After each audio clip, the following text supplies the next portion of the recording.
Hey, everybody. Welcome back. This is Love Restore, and I'm your favorite host, Marshaun Olaniyan. This is KCCR Brownstone Cityscapes that you are listening to. So welcome back to another episode here on Love Restore. So this week we are talking about the empowerment through self-compassion. And if you've been following me for this season, I should say, we've talked about self-confidence, self-esteem, as well as speaking softer to oneself. And so the next piece of the puzzle or the next component that you must master in order to have a healthy relationship, not only with yourself, but also with your significant other and just other people in your life, is to master self-compassion. But before we take a deep dive or these next 30 minutes into self-compassion, what it looks like and what it is and all of the components that it has to it, let's talk about Love Restore and why I decided to start Love Restore. So Love Restore I decided to start Love Restore because just like many of you, as I've said this before, I did not receive the tips, tools, the strategies, any type of talks about how to be and or create a loving relationship with a significant other. And to be quite frank, I never really got the tips or tools like a sit down talk to say, Marshaun, this is how you love yourself. This is how you have to show up first before you decide to get into a romantic relationship, let alone a romantic relationship that will last. So I bumped my head a lot. I bumped my head a time or 100, right? Just trying to figure out how to be, how to show up, how to choose, what to accept, what is right, what is not right or wrong, if you will, and how to put all of these things, these pieces of the puzzle together so they fit perfectly, at least in my world. So not only do I attract a really great guy, I show up as a really great woman and not asking for the things that I'm not willing to do or to give myself within the relationship. Understanding my role as a woman, understanding my role as a wife, understanding my role as a mother, understanding my role as a sibling, as a daughter, et cetera, et cetera. Instead of me continuously bumping my head, I decided to step away from the dating scene for just under 2 years. And I had to figure out that, Marshaun, you're the only common denominator in all of these relationships that are not working out. And I was sick and tired of them not working out. And so I come to find out that one of the main reasons why the relationship wasn't working out, or relationships or situationships that I'm sure many of you can relate to, is I had to slow things down and really focus on me, take a deeper dive into myself, understand me, right? And so I come to create Love Restored to impart the same information that I wish someone would have imparted to me, because it is that important. And I believe that a lot of marriages specifically would not start and or end if we had the proper tools, if we had the proper strategies and the proper people out there putting out the correct information. And so I want to be a part of that group that is putting out the correct information, so you don't have to struggle the way that I did. You don't have to bump your head the way that I did. And you don't have to learn like I did. You can learn through my experiences and not have to go down the same road or take decades to figure these things out.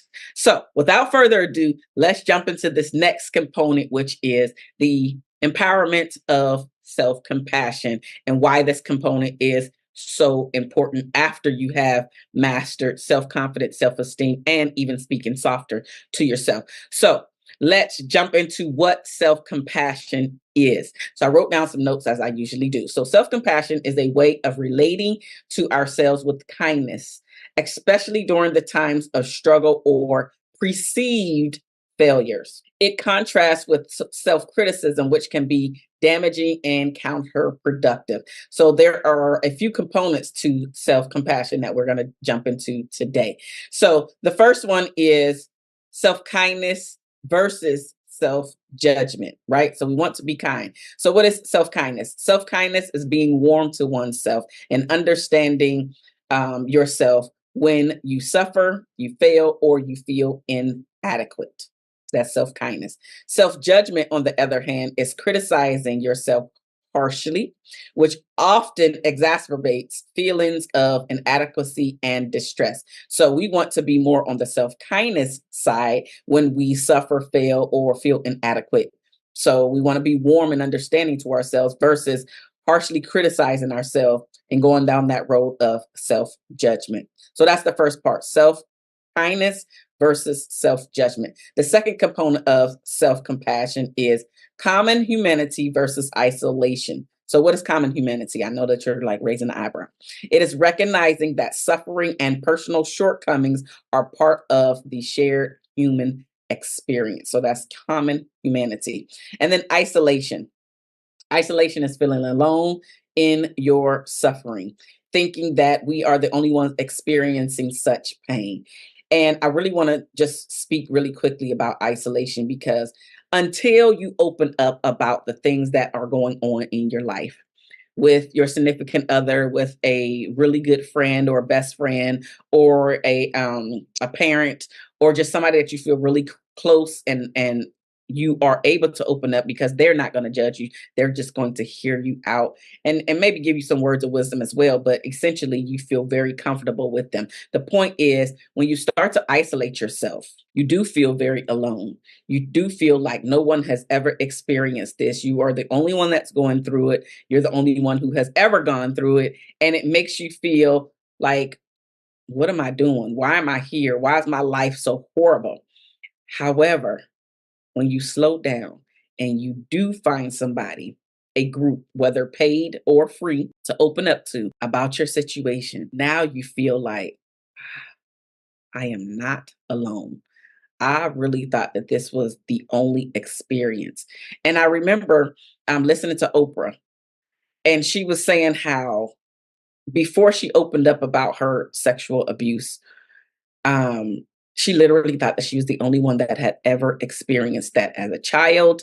And she just felt very isolated and alone, is exactly what this is talking about, right? And but once she started doing her talk show and more people were coming on the show, and if you're old enough, you will realize or remember the fact that Oprah opened up about her sexual abuse on one of her shows because a guest opened up about her own sexual abuse as a child. And that in that moment is when Oprah said that she essentially was like, I don't know.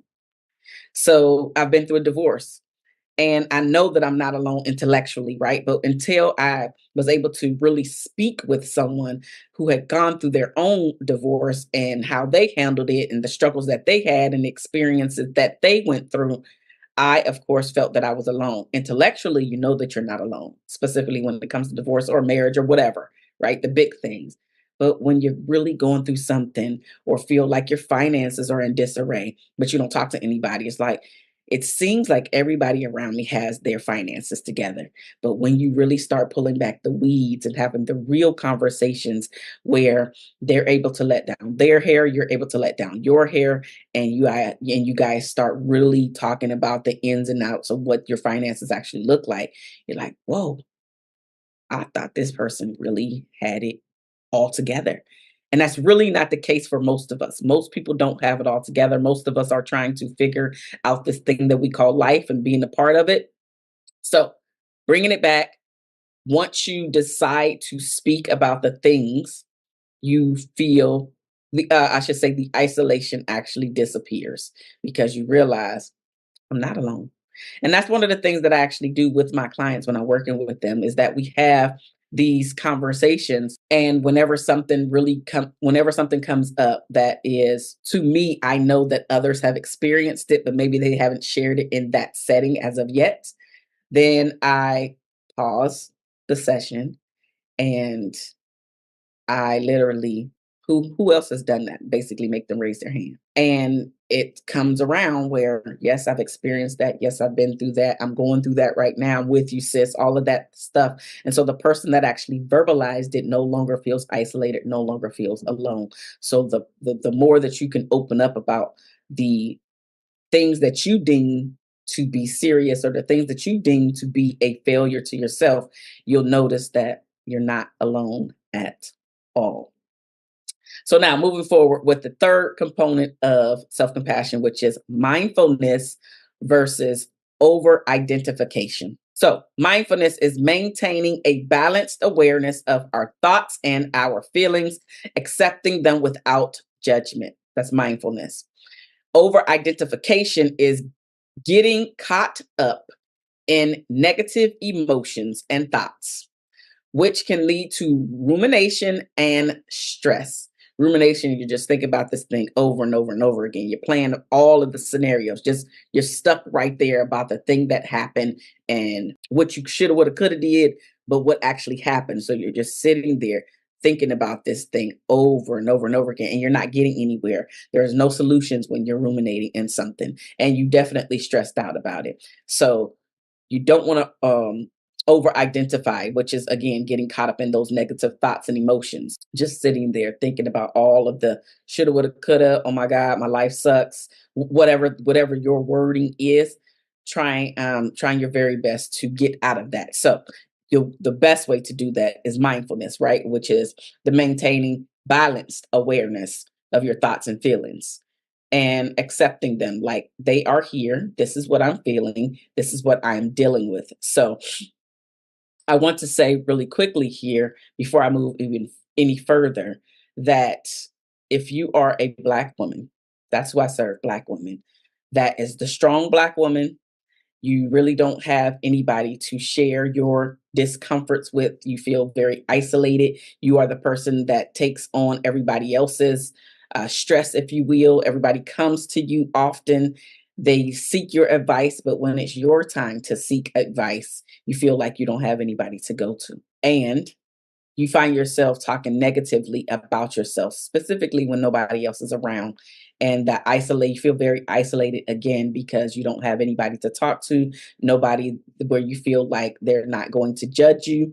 And so I created a group, which is it is a challenge. We'll be taking on for 5 weeks.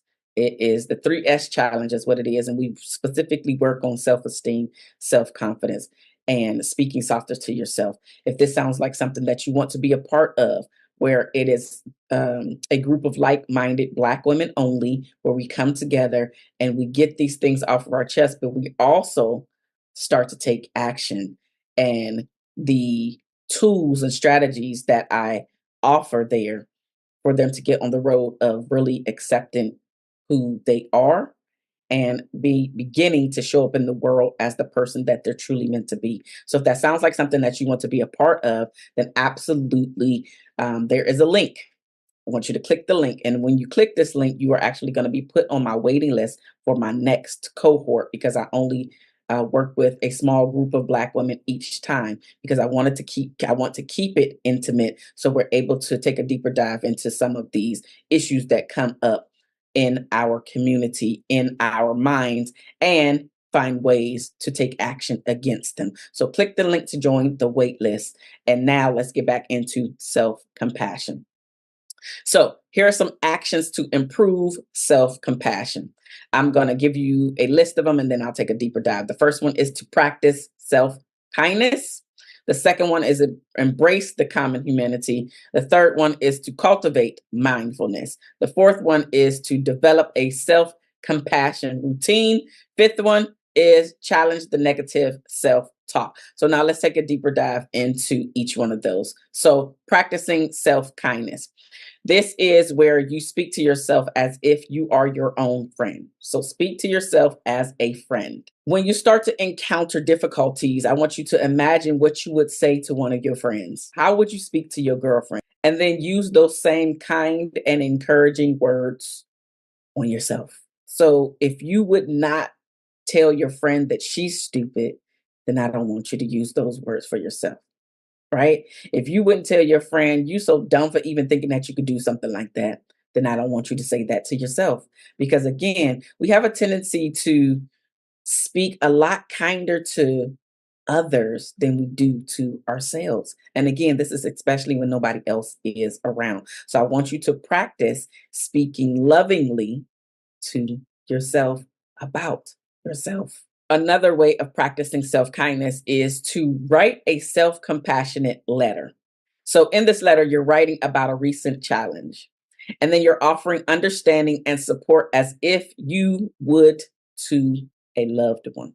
Again, you're giving them encouraging words. Again, this is for yourself, but you're writing it as if you would say these things or writing this letter to a friend. So all of the beautiful, encouraging words that you would say to someone else is what you would write in the letter for you to you. And then when you're feeling down, you can now pull out this letter and read it, or you can take a deeper dive into it by recording your voice and having it play just in the back, excuse me, in the background or while you are asleep. So now you can start to have these beautiful words seep into your subconscious while you are sleeping.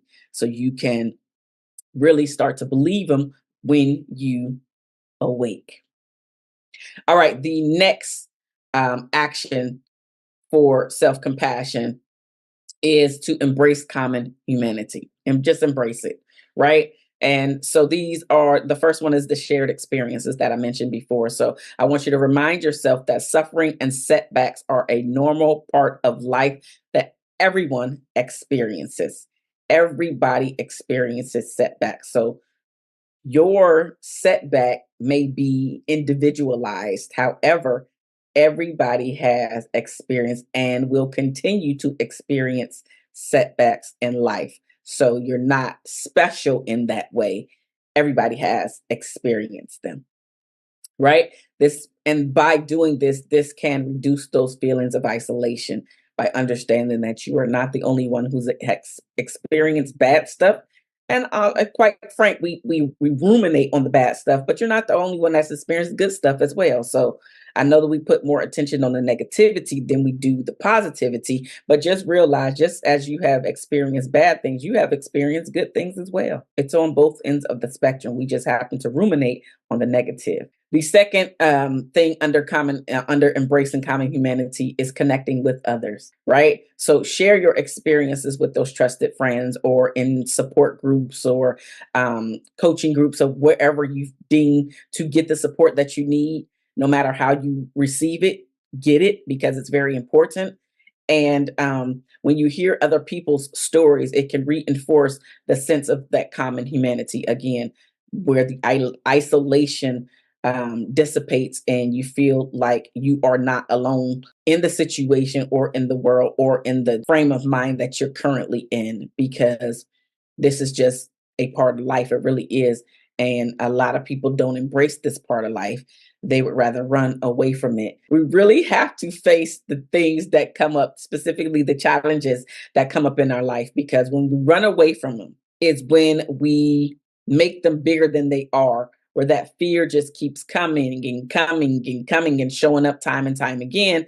And when you decide to face said fear, that fear goes from here now down to here. And the more that you face it, it just keeps getting smaller and smaller and smaller and smaller. Until at some point, it's just so small where it's very insignificant. And then you wonder, what took me so long to face this? It actually wasn't as bad as I perceived it to be. And so that fear monster that we allow to grow will absolutely go away or like, let's say, like 95% gone from our innate feelings about it if we just face it. The third action is to cultivate that mindfulness, the mindfulness awareness. So practice being present with your thoughts and feelings without judgment. And then a few techniques to do that is like meditation, where it's deep breathing, or it can be body scans.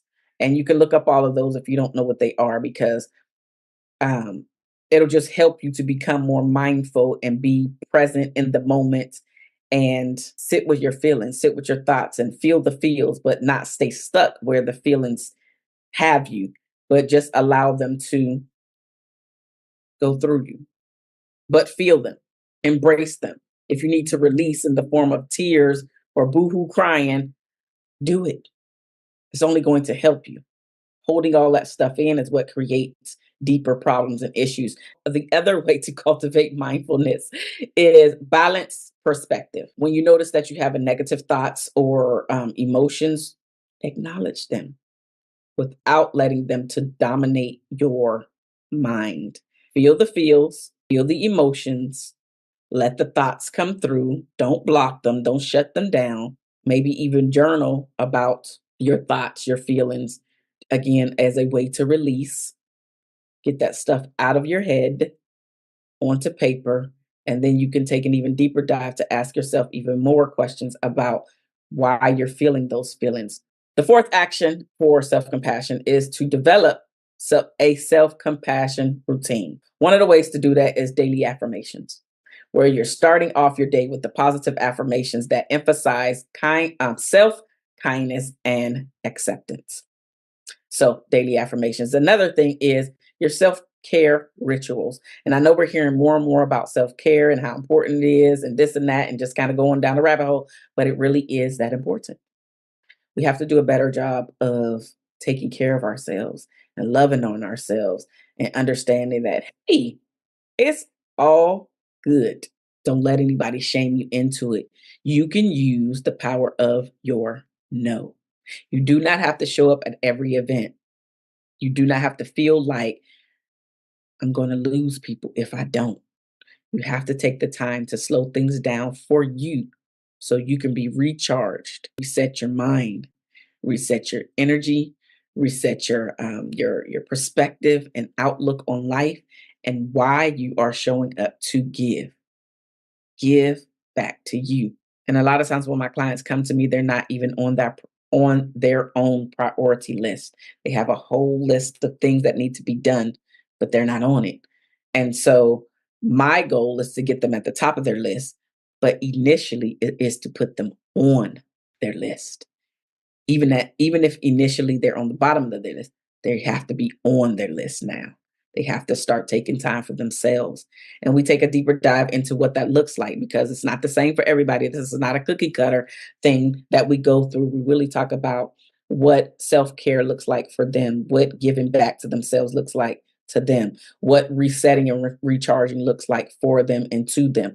For some people, it's as simple as, you know what, I just need to shut down for a few hours and literally like take a bubble bath or go get a massage.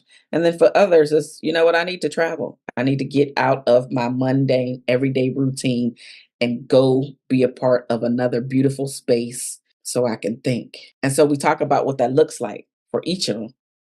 And we create a routine slash a plan and a strategy so they can feel like they can win, so they can start to really take care of themselves.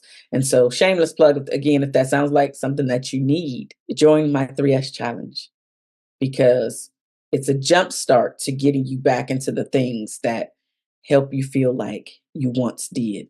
So it could be exercising, right? So the self-care is engaging in the regular activities that help you nurture your well-being. So it could be your exercise. Maybe you have let your body go and instead of you exercising or moving your body, maybe you just come home and veg out and now the weight is just piling on. And the older we get, the slower our metabolism, the harder it is for us to lose the weight, right? So maybe your self care is getting back into exercise. Maybe your self care is getting back into your hobbies. Maybe your self care is just, again, resting, doing nothing. Maybe your getaway is a meditation retreat where social media is not allowed and all of the technology is not allowed. And you have to shut down and really embrace what comes up for you in your head, your thoughts, those emotions, and you have to deal with those. Maybe that is a way for you to recharge. It just depends on where you're at. So we work on all of those things to help them to get on the other side of where they're at. And then the fifth or the final action that you have to put into place in order for self compassion to work for you is to challenge your negative self talk. One of the ways is to identify the trigger or triggers, which is noticing what situations that trigger your self critical thoughts. Understanding that these triggers can help you prepare and respond with self compassion, but you have to know what they are. So, noticing that there was a trigger, and then what are you going to do about that? Oh, dang, X, Y, and Z, or I need to do, or I need to say, or I need to be, whatever. So identifying what the triggers are and then doing something with that information. So when it comes up again, you can, ah, it's here, it's rearing its ugly head. And this is how the next step is how I come out of that. What do I say to myself? What do I do? What do I need to do, etc. So identify the triggers. And then the second part to challenging your negative self-talk is to reframe your thoughts. So when you catch yourself being self-critical, pause and reframe the thought in a kinder, more supportive manner. Right? Reframe the thought. Don't let the thought take over and come in and just rule you. What can you say to help you get through to the next step? To get out of talking crazy to yourself, to get out of shaming and blaming yourself. Is it now time to write one of those letters that I spoke about to yourself? Is it now time to say some affirmations that you wrote, that you created as a reminder that you are beautiful, that you are smart, that you are worthy, that you are enough, and going down that line? And it could be a affirmation of acceptance. You know what? I did get a divorce. That's okay. Doesn't mean that I'm always going to be a divorcee. Could be something simple as that, but a way to wake you back up so you're not ruminating on all of the negativity. Reframe your thoughts when that critical inner voice comes in and tries to take over your beautiful thoughts about the beautiful person that you are. And they try to make you this very ugly, unworthy person. You don't have to accept any of that. You don't have to accept none of it. Mm-mm. So, one of the things that I would like for you to do is to think about how you can incorporate a self compassion break. And so, this is when you're feeling stressed or overwhelmed, just that for you to take a moment and to pause and to say, I'm suffering in this moment. And suffering is a part of life. May I be kind to myself in this moment. And may I give myself permission to be compassionate to me. Self compassionate break. You can do guided meditations. So you would use the guided self compassion meditations that are available through apps like Insight Timer, Headspace, or any of the free online resources. But these can help to reinforce the principles of self compassion through practice. All of these things are practice. You're not going to be perfect at it in the beginning, and maybe you'll never be perfect at it. But that mindfulness piece to help you become more aware, to help you become more settled, is going to help you greatly. And then the final piece of the puzzle is gratitude journal, where each day you write down 3 to 5 things that you appreciate about you. And this practice can help you shift your focus from the self criticism to self appreciation. And by integrating these practices into your daily life, you can cultivate a more compassionate relationship with you. And this will not only enhance your emotional resilience, but it'll also help you foster a more positive and balanced outlook on your life. I want to thank you for taking the time out of your beautiful day to be here with me. You are listening to Love Restore, and I'm your host, Marshaun Olaniyan, and this is KCCR Cityscapes Brownstone Radio. If you have yet to tap into our magazine, Brownstone Living, then absolutely go ahead and tap into the magazine. As I mentioned before, if you are a Black woman that is the strong Black friend who has issues with speaking softer to herself, and you're looking for a community that is going to embrace you, then click the 3S link for you to join my next cohort challenge. I love you guys, and there's nothing that you can do about it. And I will see you next time, where we take a deeper dive into the next area, which is